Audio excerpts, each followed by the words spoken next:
Eu converso com o Dr. Joel Renaud Júnior sobre depressão perinatal. Esse termo foi ampliado, não é verdade?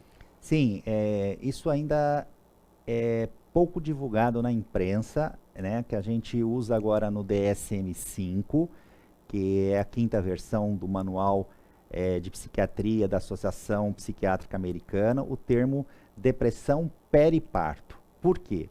Porque a gente tem que rastrear as mulheres já na gestação em relação ao risco de terem depressão. Porque muitas passam por exames pré-natal, elas fazem uma avaliação pré-natal completa, só que raramente os obstetras, eles acabam fazendo o diagnóstico de depressões não tratadas no período gestacional. Olha então, só. o que a Associação de Psiquiatria Americana fez de forma inteligente? Obriga agora, entre aspas, obriga todo mundo a ter foco na depressão já na gestação, para que essas mulheres não tenham também problemas no pós-parto. Já tem uma base biológica para justificar isso? Já tem, porque na realidade a prevalência de depressão na gestação e a prevalência da depressão no pós-parto e os fatores biológicos envolvidos são bastante semelhantes. Então esse contínuo, vamos dizer, de vulnerabilidade de depressão ao longo do ciclo gravídico puerperal é efetivamente do conhecimento científico atualmente. Então a diferença do termo perinatal com pós-parto tem diferença? Pós-parto você fica com os holofotes em cima só do período do puerpério, do período do pós-parto.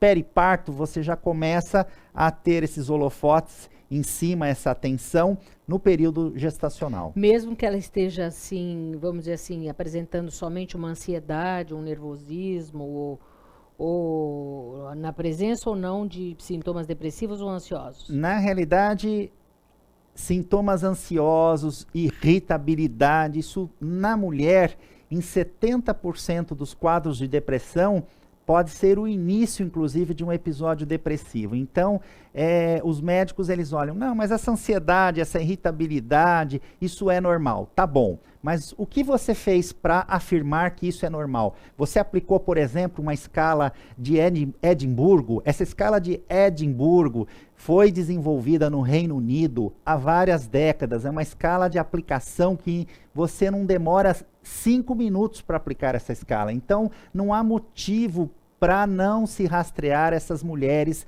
com risco de depressão já durante o período gestacional. A gente precisa refletir muito sobre essas questões, porque as pessoas falam, não, isso é normal da gravidez, tá bom, mas o que você, de forma objetiva, técnica, você fez para comprovar que realmente a sua suspeita que é normal é verídica? Se não sabe, com todo respeito, encaminha para um psiquiatra. Claro. Eu acho que está faltando também um pouco mais de comunicação na medicina atual entre os diversos especialistas. Isso no meio acadêmico existe, mas no dia a dia do consultório, raramente, com todo respeito, um colega me liga para tirar uma dúvida. Às vezes eu prescrevo um medicamento durante a gestação e o colega que muitas vezes ou não tem um conhecimento ou não está atualizado, aconselha a paciente a parar aquele medicamento sem antes ligar para mim, sem antes procurar fazer, com todo respeito, uma atualização científica. Sim, mas isso acontece demais. Às vezes pacientes meus do consultório,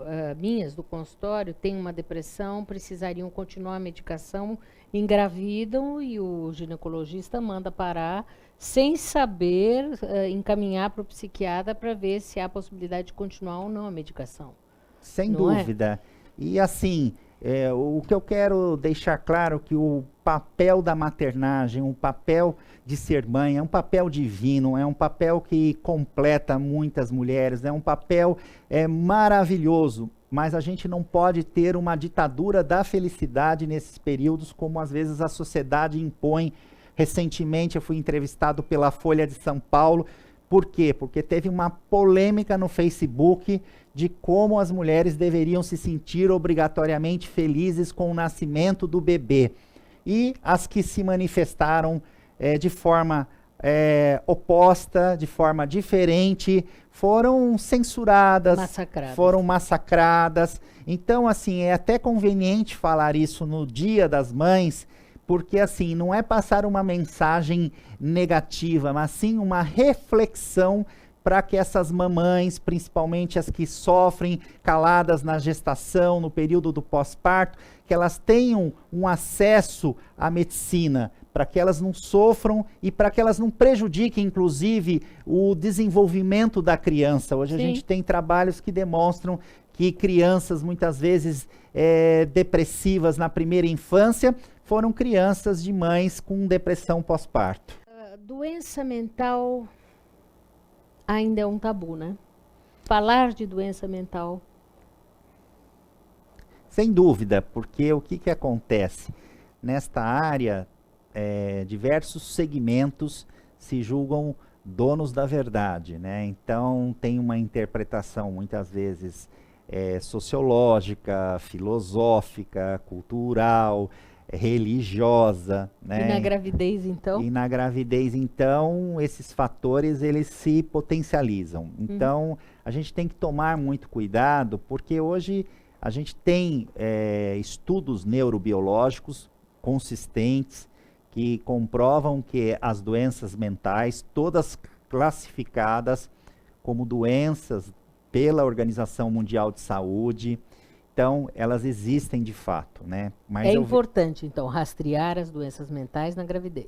É importante por quê? Porque hoje a gente também tem trabalhos que demonstram que doenças mentais não tratadas na gravidez podem prejudicar o desenvolvimento tanto da gestação quanto do feto. Mulheres com algumas doenças mentais não tratadas na gravidez tem maior risco de abortamento espontâneo, que ocorre geralmente até a 12ª semana de gestação. Mulheres com transtornos mentais não tratados na gravidez têm maior risco, por exemplo, de sangramento, de bebê com baixo peso ao nascer, parto prematuro. Então, isso muitas vezes não é do conhecimento das pessoas. Então, é importante que essas mulheres se tratem, por exemplo, de uma depressão, porque isso diminui a chance delas usarem álcool e drogas na gravidez. Sim. Depressão é um fator de risco para desnutrição, para aumento de risco de infecção. Então, há uma série de fatores relacionados à depressão não tratada na gravidez que são nocivos tanto ao feto quanto também à mãe. E qual é a frequência da depressão? Tanto no pós-parto quanto na gestação? Na gestação, os trabalhos mostram uma frequência de 13% de depressão. Já no período do pós-parto, isso varia em torno de 15%. Mas bom frisar também que na população de adolescentes, e hoje nós temos adolescentes grávidas a partir de 15, 16 anos ou até bem antes. Mas assim, a depressão aumenta exponencialmente, chegando a 44%, por exemplo, na adolescência. Agora, por que os ginecologistas e obstetras são tão relutantes, né, nessa abordagem das doenças mentais na gravidez? Eu acredito que falte, durante o período de formação, de residência médica mesmo, uma maior interação deles com os serviços de psiquiatria, né? A disciplina de psiquiatria. Eu sou professor de psiquiatria da USP, mas a disciplina de psiquiatria ainda é muito pouco ministrada durante os 6 anos de curso de medicina, perto do que poderia. Então, o que eu proponho é que, por exemplo, lá no HC, e há inclusive lá alguma dificuldade nesse sentido, de se estabelecer uma parceria para que os médicos que estão fazendo a formação em ginecologia e obstetrícia possam passar, por exemplo, conosco lá no programa de saúde mental da mulher, lá no Instituto de Psiquiatria da USP. Seria muito bom mesmo. Agora, é simples essa detecção? Por exemplo, quando a gente fala em detecção de sintomas depressivos, ansiosos na gravidez, isso seria simples? Simples. Eu falo para você, em poucas horas de treinamento, não só um obstetra, como, por exemplo, um enfermeiro padrão, bem treinado, ele pode suspeitar, com grande chance de acerto, de uma paciente que esteja deprimida na gestação ou no período do pós-parto. Nós temos escalas extremamente simples, rápidas de serem aplicadas e que eles podem daí encaminhar para uma avaliação de um psiquiatra. Então, através desse treinamento que você está sugerindo, seja no HC ou, enfim, outros... Na rede pública de saúde, né? Seria isso poderia o ideal. ser feito. Sim, há pesquisas que demonstram a praticidade, inclusive, de versões curtas dessa escala de Edimburgo, por exemplo, mas, assim, ainda não há um protocolo estabelecido na rede pública de saúde para que realmente sejam rastreadas essas mulheres com quadros de depressão, de ansiedade, já no período gestacional e que podem ter implicações muito sérias, tanto para ela quanto para o feto e depois para o bebê, sem dúvida alguma. Essa questão da medicação é muito complicada, né? Às vezes a pessoa tem uma depressão importante, está grávida e não sabe se toma remédio, se não toma remédio. Vamos falar um pouquinho mais disso? Então, é importante que haja uma interação entre o obstetra e o psiquiatra. Por quê? Porque realmente, às vezes, um fala para parar a medicação, sim, outro fala para continuar a medicação, e eles não se comunicam. E a paciente fica no meio desta batalha e ela, muitas vezes, é prejudicada. Eu diria, assim, de uma forma geral, que nós temos realmente uma grande controvérsia entre diferentes estudos dos riscos e benefícios dos medicamentos na gravidez. Mas, por outro lado, o não tratamento de um transtorno mental na gravidez, seja pânico, seja depressão, seja qualquer outro quadro de ansiedade ou de transtorno de humor, pode também levar riscos ao desenvolvimento do feto. Claro. E também a esta mulher. Então tem que se pesar os riscos do tratamento versus os riscos do não tratamento. E hoje a gente tem trabalhos que mesmo durante o primeiro trimestre gestacional, sim, algumas drogas podem ser utilizadas, alguns antidepressivos podem sim ser utilizados, que eles têm um perfil razoável de segurança mesmo no primeiro trimestre gestacional. Então, cabe ao médico, junto com a paciente, junto com o marido dessa paciente, ter todo esse tipo de análise para que ela decida e para que ela efetivamente tome uma decisão calcada em dados científicos. Porque se você procurar no Google, por exemplo, você vai ver uma série de informações, mas as pacientes, os maridos, por mais inteligentes e cultos que sejam, eles não têm condição técnica de filtrar o trabalho que é correto do trabalho que não tem uma metodologia tão acertada. Claro. Então, há sim possibilidade de tratamento de um transtorno mental moderado ou grave já no período gestacional, assim como também no período do pós-parto. Não é todo medicamento que pode ser usado na lactação, diga-se de passagem, mas alguns medicamentos também podem ser utilizados, mesmo com a mamãe amamentando o bebê. Mas isso, quem sabe, é o profissional, o psiquiatra bem atualizado. O risco de um paciente que tem um transtorno mental grave ficar sem a medicação, tanto para aquela mãe quanto para o bebê, né? Porque uma mãe muito deprimida, sem a medicação, qual é o risco que ela oferece a ela e ao nenê?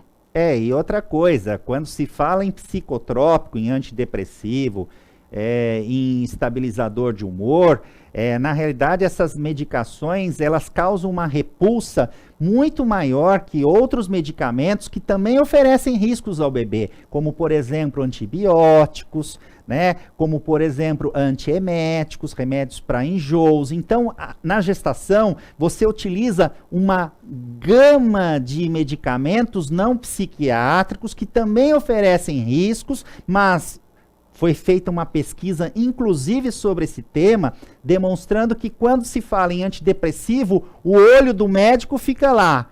Qualquer coisa prejudica. Quando se fala dessas outras drogas que também oferecem riscos, todo mundo parece que tem uma venda no olho. Então vamos ter critérios, por favor.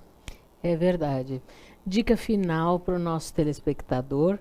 E que as mamães grávidas, as mamães com bebês recém-nascidos, que estejam eventualmente com sintomas ansiosos, com sintomas depressivos, que não sofram caladas, que procurem uma ajuda especializada, que façam uma psicoterapia e que façam o tratamento com medicação, é claro, tomando-se todos os cuidados pertinentes, porque realmente isso vai facilitar bastante o desenvolvimento da sua relação, do seu vínculo com o seu bebê tão amado. E não se culpe, não se recrimine, porque você não fez essa escolha de estar com depressão, né? Então é preciso quebrar tabus. Isso é importante falar, né?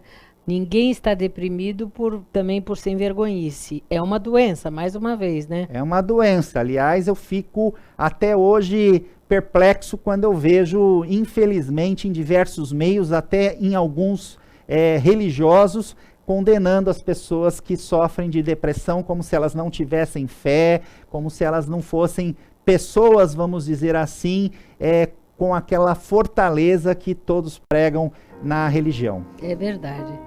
Olha, foi muito bom. Muito obrigada. Every time we say goodbye, I die a little. Até o próximo Arte de Viver. Tchau, tchau.